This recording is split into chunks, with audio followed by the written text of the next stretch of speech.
este tema, pues, de los beneficios penitenciarios que hace que un criminal como este señor John Smith Cruz, ¿no?, esté libre, ya a esta hora libre. Buenas noches, doctor. Bienvenido. Buenas noches.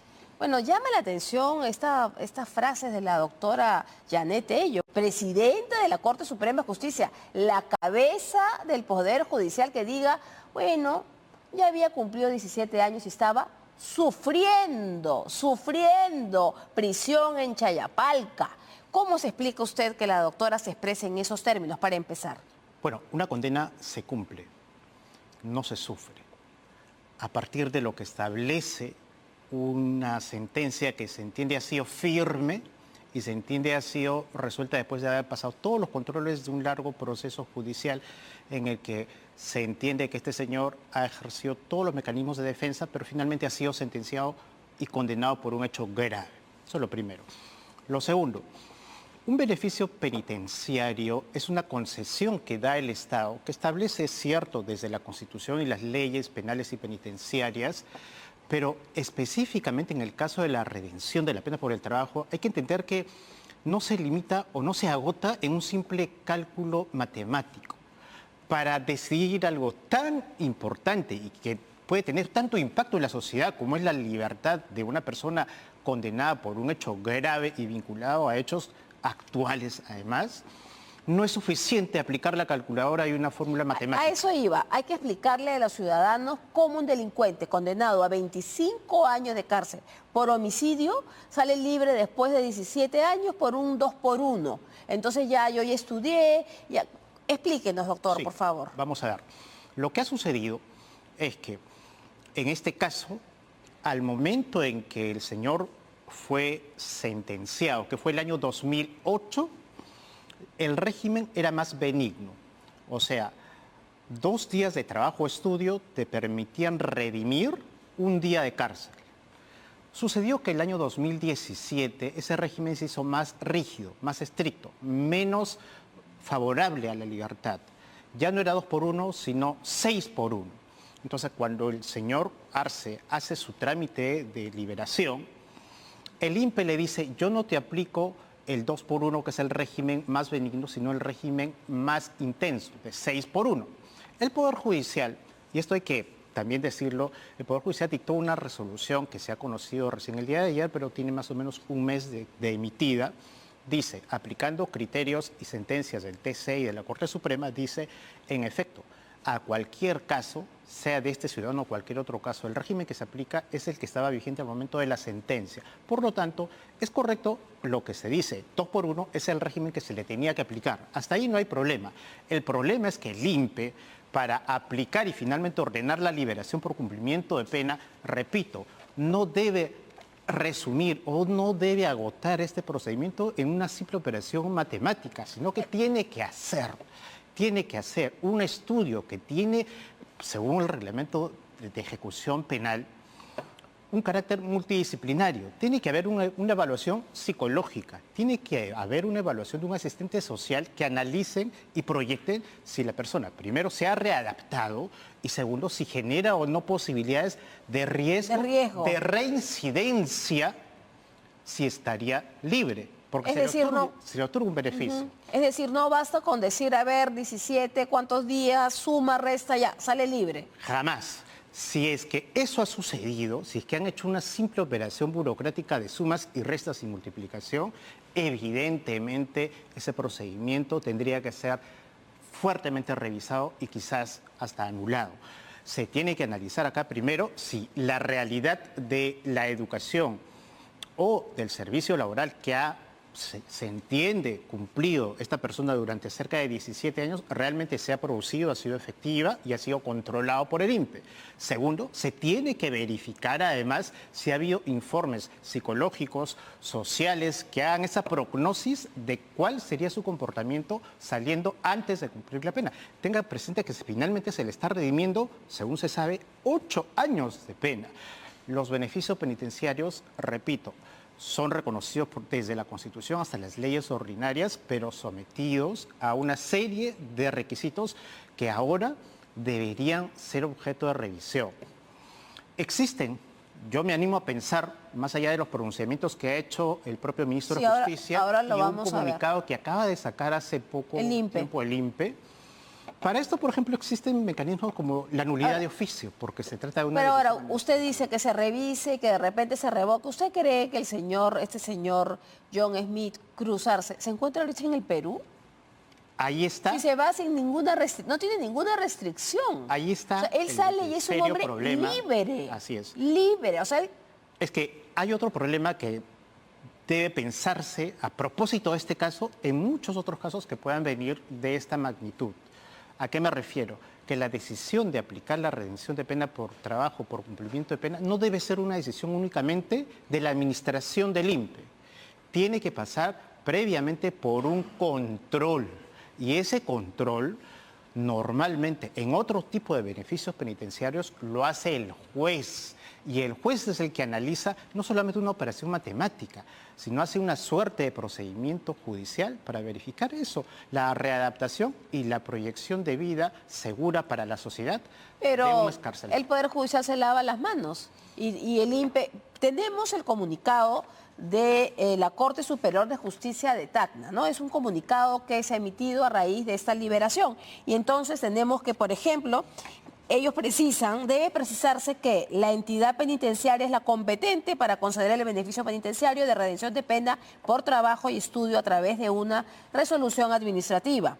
El hecho de que el juzgado constitucional declare su nulidad a través de un proceso de habeas corpus no sustituye la autoridad penitenciaria en la valoración y resolución del caso administrativo penitenciario, sino únicamente se dispone que la autoridad pertinente emita una nueva resolución administrativa respetuosa de los derechos constitucionales y acorde a lo determinado en la sentencia constitucional. Cuarto, en ese sentido, la Sala Penal de Apelaciones no ordenó la excarcelación del actor John Smith Arce Cruz, en tanto que la redención de la pena implica una excarcelación anticipada a la judicialmente impuesta bajo un procedimiento administrativo penitenciario de carácter documental valorativo cuya resolución le concierne exclusivamente a la entidad. La Sala Penal de Apelaciones desconoce el cómputo final desarrollado por el INPE y firma 16 de julio, es decir, hoy, la Corte Superior de Justicia de Tacna. Esto es lavarse las manos. Pero además... Porque decir, yo no sé cómo habrán contado, o sea, desconoce su sentencia. Pero además, en la parte final dicen, desconoce el cómputo, Así reduciendo esta decisión, otra vez vuelvo al tema, a una suerte de procedimiento simple de una ecuación aritmética que por supuesto no es lo que debe suceder. Acá los funcionarios del INPE tenían que haber hecho una valoración, una ponderación, beneficios penitenciarios y requisitos versus protección de la seguridad ciudadana. Y haciendo esa ponderación, poniendo en una balanza estos dos elementos, estos dos factores, tomar la decisión más acorde, obviamente más ponderada a la situación en la que se encuentra este señor, que no es un penal de mínima seguridad ni de mediana seguridad.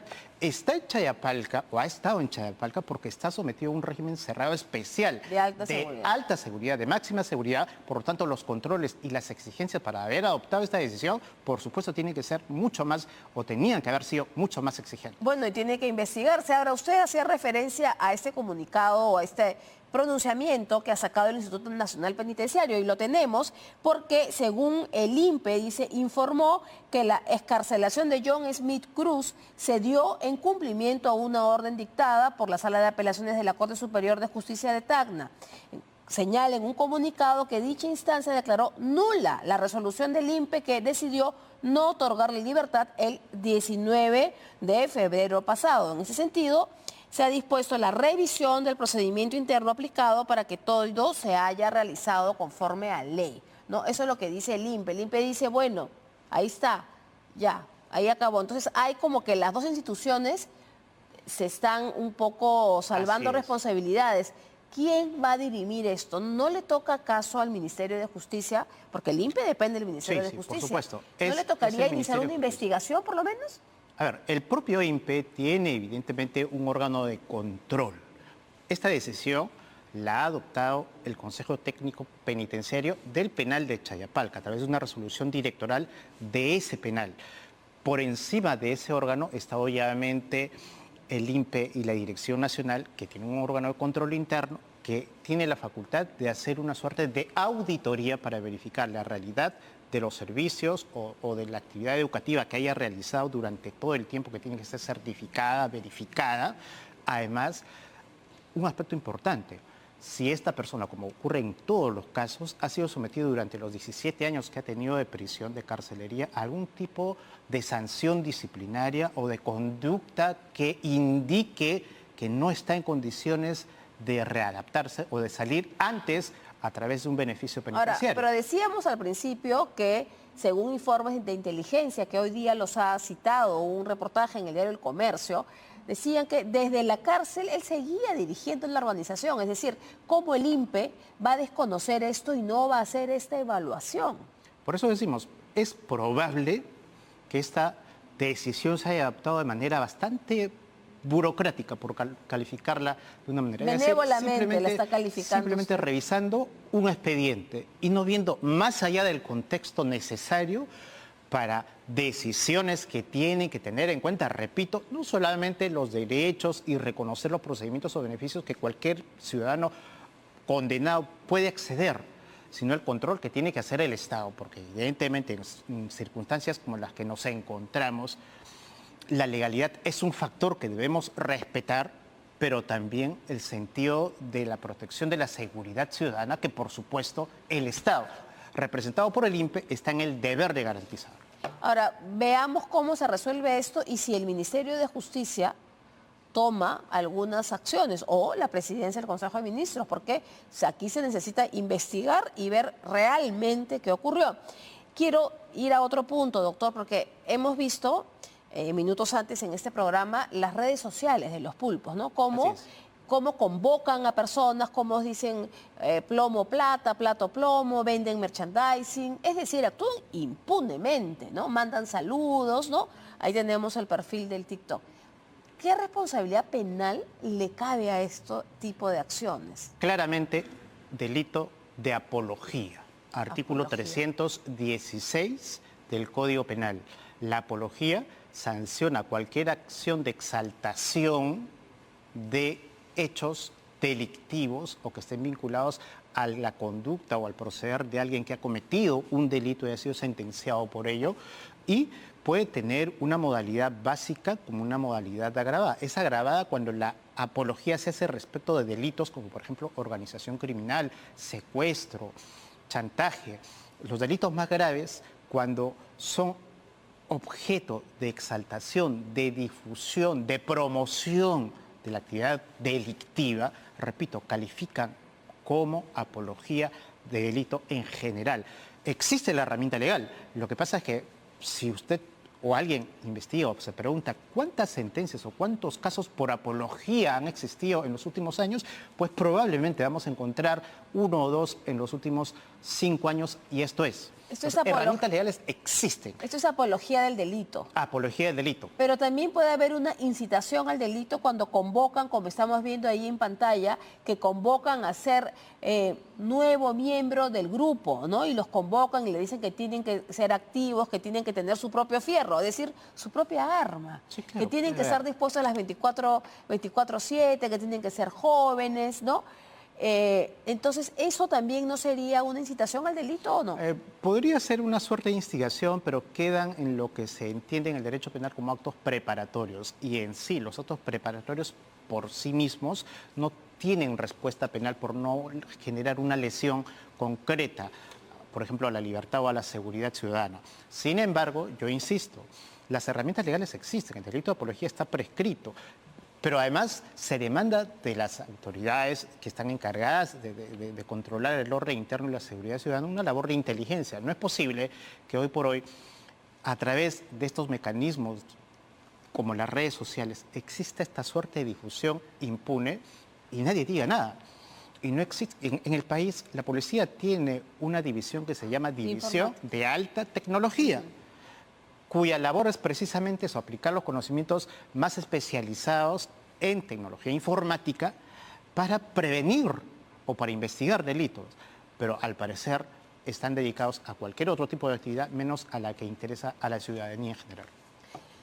Y es lamentable porque también venden, comentábamos que venden sus casacas y sus polos, entonces ahí hay también otro tema que también podría ser penal. Sí, por supuesto. Definitivamente la difusión, pero yo insisto, puede haber varios modos de calificar ese tipo de conductas que se hacen, porque finalmente lo que están haciendo es la difusión de actividades de una organización delictiva. Pero no pensemos únicamente en la labor de represión que existe, ahí están las normas legales. Es fundamentalmente una labor de inteligencia para evitar, para prevenir que estas acciones se realicen. Para cerrar, doctor, ¿cabe que se revoque esta medida? Es posible. ¿Cómo? Sí. ¿Qué tiene que pasar para que se revoque? Bueno, a ver, pensemos, no es una decisión judicial la que ha ordenado la libertad, sino es una resolución administrativa. Por ejemplo, podría ocurrir aplicar el procedimiento de nulidad de oficio de esta resolución directoral. Es una posibilidad. ¿Quién tiene que hacer esta nulidad de oficio? El propio órgano, la dirección del penal que ha emitido esa resolución directoral, el Consejo Técnico Penitenciario del Penal de Chayapalca. Pueden ellos mismos disponer la anulación de oficio sin que nadie la solicite, a partir de una revisión que ellos generan de esa decisión para adoptar una suerte de revocatoria previa auditoría interna para verificar si se han cumplido todos los presupuestos, no solo legales, sino básicamente verificar que la actividad educativa o laboral sea real. Si se diera esto, ¿tendrían que otra vez capturarlo? Sería la consecuencia. Y ese sería un prófugo, uno sería más. La consecuencia. Bueno. Ahorita dependemos en gran parte, en estos momentos, de la labor de inteligencia de la policía, que se entiende debería estar haciendo una labor de prevención en este caso.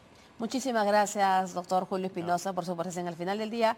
Muchas gracias. Y nosotros vamos a cambiar de tema.